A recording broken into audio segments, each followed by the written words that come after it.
Now let's look at these fiscal palliatives in a bit more detail now. Joining me live is the Managing Director of Cowrie Asset Management, Mr. Johnson Chukwu. Thanks a lot, Mr. Chukwu, for joining us from where you are.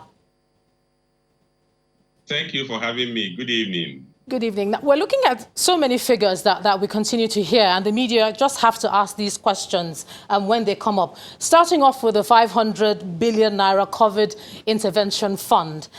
Looking at the critical areas that are listed for intervention, what's your assessment of what you're hearing now? Well, the first thing I feel is that the government is taking the necessary measures to moderate the impact of this pandemic on the citizens. But starting from the 500 billion you just mentioned, let's look at how it will impact, or the policies, the areas it's going to be invested in. While they mentioned the issue of enhancing medical facilities across the country, also supporting state governments in improving the standard of their medical facilities so that they'll be able to manage this crisis. I think that's very important. But the key thing is that beyond those interventions, because if you look at improving the medical facilities, I don't think it's something you can actually improve immediately. So the key, what we should focus on are the palliatives. What are those measures we need to put in place? Take, for instance, a state like Lagos that has proven that it has the competence to manage this crisis. I think they need to put a lot of resources to such states. But to start up new facilities might take a longer time to achieve. But it's good that the government has started something. The 500 billion will go a long way.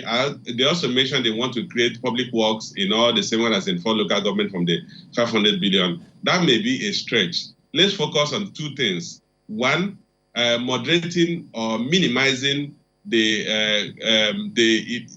transmission of this virus within the country.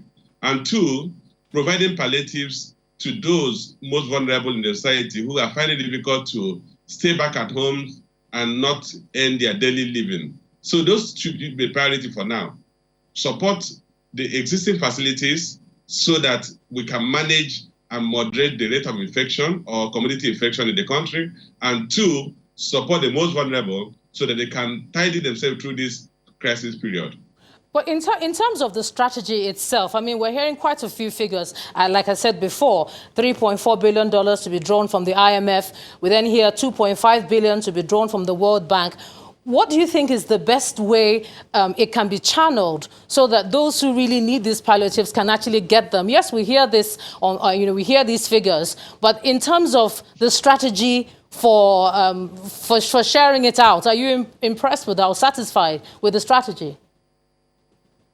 No, I think we need to adopt a lot more technology in sharing out the palliatives or the social investment programs that will support the most vulnerable in this period of time. And I've advocated that we should look at their phone consumption.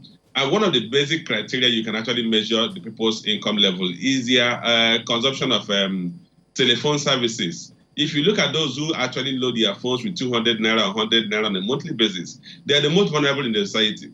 And I can tell you that given our level of telephone penetration, you can actually say that virtually every household has somebody who has a telephone line.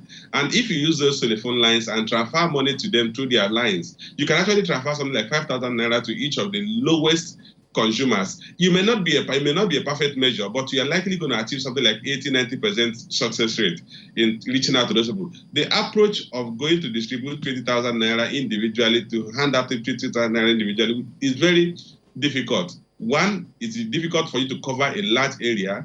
2, there is a risk of contagion within the population that gather together to collect these handouts. And the aspect of distributing food, they also have the same challenge. So I think we have to deploy existing technology. Let's use their phone consumptions and determine those who are the rung of the ladder and do electronic transfer to their phones. They can actually use those to any of the payment platforms and cash out the amount that you have transferred to them. All right, Managing Director, Cowrie Asset Management. Thanks a lot for joining us, Mr. Johnson Chukwu, on the News at 10 tonight. Thank you. My pleasure.